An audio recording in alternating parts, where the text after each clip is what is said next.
हिंदी व्याकरण के अंतर्गत हम पढ़ रहे हैं टॉपिक काल।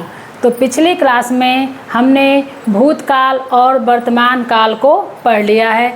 आज की क्लास में हम पढ़ेंगे भविष्य काल। तो भविष्य काल किसे कहते हैं, इसके कितने भेद होते हैं, कौन कौन से भेद होते हैं, इनको हम डिटेल से पढ़ेंगे, एक एक को अच्छी तरह से पढ़ेंगे। तो चलिए शुरू करते हैं आज की क्लास भविष्य काल। तो देखिए भविष्य काल की परिभाषा क्या होती है, पहले हम देख लेते हैं। तो क्रिया के जिस रूप से काम का आने वाले समय में होना बताता है भविष्य काल कहलाता है। यानी क्रिया का वह रूप जो आने वाले समय में होता है तो उसे हम क्या कहते हैं, भविष्य काल। यानी जो काम आने वाले समय में होगा तो उसे हम कहेंगे भविष्य काल। जैसे राहुल कल दिल्ली जाएगा, तो राहुल कब दिल्ली जाएगा, तो कल दिल्ली जाएगा।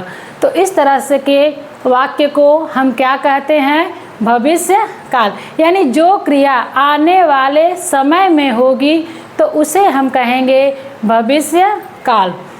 तो ये कितने प्रकार के होते हैं, तो 3 प्रकार के। भविष्य काल कितने प्रकार के होते हैं, तो 3 प्रकार के।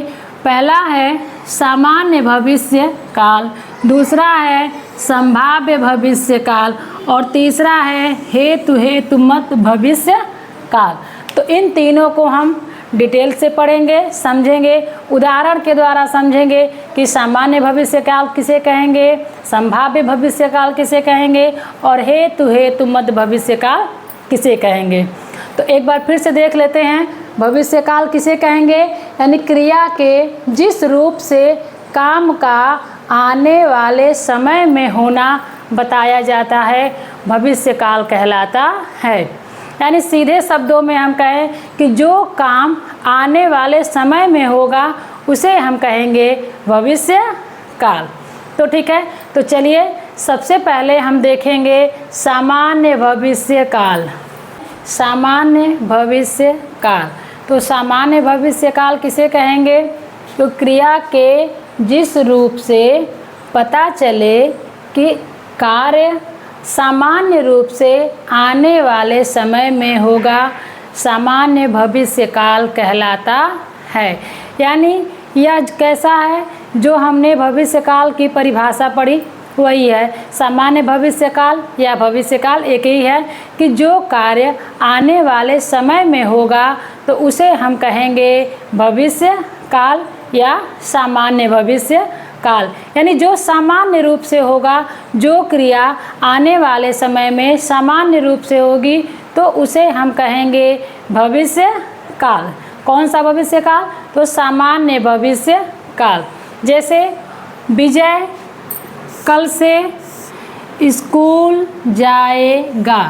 क्या है, विजय कल से स्कूल जाएगा। तो यह क्रिया क्या हो रही है, आने वाले कल की बात हो रही है कि आने वाले जो कल आएगा उससे वह स्कूल जाएगा। जया 2 दिन, यहाँ पे बाद होगा, जया 2 दिन बाद ऑफिस जाएगी। यानी जया ऑफिस कब जाएगी, तो 2 दिन के बाद जाएगी। बच्चे इस मैदान में खेलेंगे।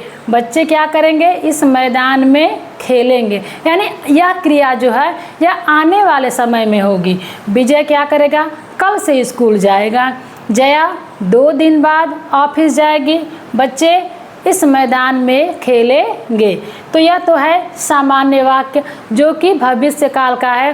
तो यानी क्रिया का वह रूप जो आने वाले समय में सामान्य रूप से संपन्न हो, सामान्य रूप से चले, तो वह होगा सामान्य भविष्य काल। और इसकी पहचान क्या होगी, तो देख लीजिए, गा गी गे, यानी अंत में गा आए, गी आए, गे आए, तो इसे हम कहेंगे सामान्य भविष्य काल। तो यह तो बहुत ही आसान है, जो आने वाले समय में जो कार्य संपन्न होगी तो उसे हम कहेंगे सामान्य भविष्य काल। ठीक है, अगला हम देखते हैं संभाव्य भविष्य काल। अगला है संभाव्य भविष्य काल। तो संभाव्य भविष्य काल किसे कहेंगे?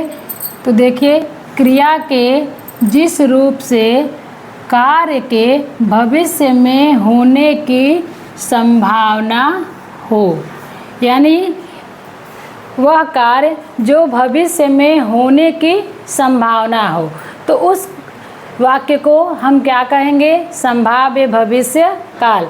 यानी जो कार्य भविष्य में होगी कि नहीं होगी, यह अभी केवल हम इसका अनुमान ही लगा पाएंगे कि शायद यह काम भविष्य में होगी या नहीं होगी। यानी जिस कार्य की भविष्य में होने की संभावना हो, संभाव्य भविष्य काल कहलाता है। जैसे उदाहरण देख लीजिए, शायद इस माह के अंत में परीक्षा होगी। तो वाक्य क्या कह रहा है? वाक्य के भाव को समझेंगे कि शायद इस माह के अंत में परीक्षा होगी। तो यहाँ पे शायद लगा है, यानी यह निश्चित नहीं है कि इस माह के अंत में परीक्षा होगी, केवल और केवल संभावना बताई जा रही है कि शायद इस माह के अंत में परीक्षा होगी। दूसरा है, हो सकता है कि राहुल कल आए। तो इस वाक्य में देखिए, यह संभावना है कि हो सकता है कि राहुल कल आए। तो एक अनुमान लगाया जा रहा है, एक संभावना बताई जा रही है कि हो सकता है कि राहुल कल आए। तो इस तरह के वाक्य में कौन सा काल होगा? संभाव्य भविष्य काल। संभवतः नेहा कल नए कपड़े लाए। तो संभवतः नेहा कल नए कपड़े लाए। तो हम इसको कैसे पहचानेंगे? तो सबसे पहले तो हम देखेंगे कि वाक्य भविष्य काल में है या वर्तमान काल में। तो पहले तो ये स्पष्ट हो गया, कल नए कपड़े लाए, यानी भविष्य काल की बात हो रही है। संभवतः नेहा कल नए कपड़े लाए। तो यह निश्चित नहीं है कि नेहा जाएगी, हो सकता है कि बारिश हो जाए, नेहा न भी जाए बाजार, लेकिन संभवतः यानी शायद नेहा कल नए कपड़े लाए। तो जहाँ अनुमान की बात होगी, संभावना की बात होगी, तो वहाँ पे होगी संभाव्य भविष्य काल। और जहाँ भविष्य काल हो तो वहाँ पे होगी संभाव्य भविष्य काल। और इसकी परिभाषा क्या होगी, इसकी पहचान क्या होगी? तो शायद, संभवतः, हो सकता है कि। तो जहाँ भी ये आए, भविष्य काल के साथ शायद आए, संभवतः आए, हो सकता है कि आए, तो इस तरह के वाक्य को हम क्या कहेंगे? संभाव्य भविष्य काल। यानी जो वाक्य होगा वह भविष्य काल का हो। पहले तो हम ये देखेंगे कि वह वाक्य का भाव क्या करे, वो वाक्य भविष्य काल में हो और उसके साथ शायद, संभवतः, हो सकता है कि आएगा, तो वह वाक्य क्या कहलाएगा? संभाव्य भविष्य काल। जैसे देखिए, शायद इस माह के अंत में परीक्षा होगी। तो परीक्षा कब होगी? महीने के अंत में, अभी आने वाले समय में। तो यह हो गया भविष्य काल। और शायद लगा है, यानी यह इसकी संभावना जताई जा रही है, शायद इस माह के अंत में परीक्षा होगी। तो यहाँ पे होगा संभाव्य भविष्य काल। तो आगे आपको समझ में, अगला हम देखेंगे हेतु मध्य भविष्य काल। देखिए, हेतु मध्य भविष्य काल। तो हेतु मध्य भविष्य काल किसे कहेंगे? तो देखिए, क्रिया के जिस रूप से यह पता चले कि आने वाले समय में किसी एक क्रिया का होना दूसरी क्रिया पर निर्भर करता हो, यानी एक क्रिया दूसरी क्रिया पर निर्भर हो और वह क्रिया कैसी हो? तो आने वाले समय में हो। यानी वह वाक्य जो है वह भविष्य काल का हो, वह क्रिया आने वाले समय में हो और एक क्रिया दूसरे क्रिया पर निर्भर हो, तो उसे हम कहेंगे हेतु मध्य भविष्य काल। किसे कहेंगे? यानी जो आने वाले समय में जो एक क्रिया होगी वह किसी और दूसरी क्रिया पे निर्भर हो और वो आने वाले समय में हो तो उसे हम कहेंगे हेतु मध्य भविष्य काल। इसको हम उदाहरण के द्वारा समझते हैं। जैसे देखिए, यदि सागर जल्दी स्कूल जाएगा, वाक्य का भाव क्या कह रहा है देखिए, यदि सागर जल्दी स्कूल जाएगा तो निधि अपने ऑफिस समय पर पहुंच जाएगी। यानी यह जो क्रिया है यह आने वाले समय में होगी। पहला तो ये क्लियर हो गया। दूसरा क्या है कि एक क्रिया दूसरे क्रिया पर निर्भर है। यदि सागर जल्दी स्कूल जाएगा तो निधि अपने ऑफिस समय पर पहुंच जाएगी। देखिए, इसमें एक क्रिया दूसरे क्रिया पर निर्भर है। यदि सागर जल्दी स्कूल नहीं जाएगा तो निधि भी अपने ऑफिस नहीं पहुंच पाएगी। यदि सागर जल्दी स्कूल चला जाएगा तो निधि अपने ऑफिस समय पर पहुंच जाएगी। तो दोनों क्रियाएं एक दूसरे पर निर्भर है और यह कब है? आने वाले समय में है। तो इसे हम क्या कहेंगे? हेतु मध्य भविष्य काल। यह भविष्य काल का हो गया। दूसरा है, यदि तुम मेहनत करोगे तो अवश्य ही सफल हो। अब देखिए वाक्य, तुम मेहनत करोगे तो अवश्य ही सफल होगे। यानी यह आने वाले समय की बात हो रही है कि यदि तुम मेहनत करोगे तो जरूर सफल होगे, अवश्य सफल होगे। तो एक क्रिया क्या है? दूसरे क्रिया पे निर्भर है।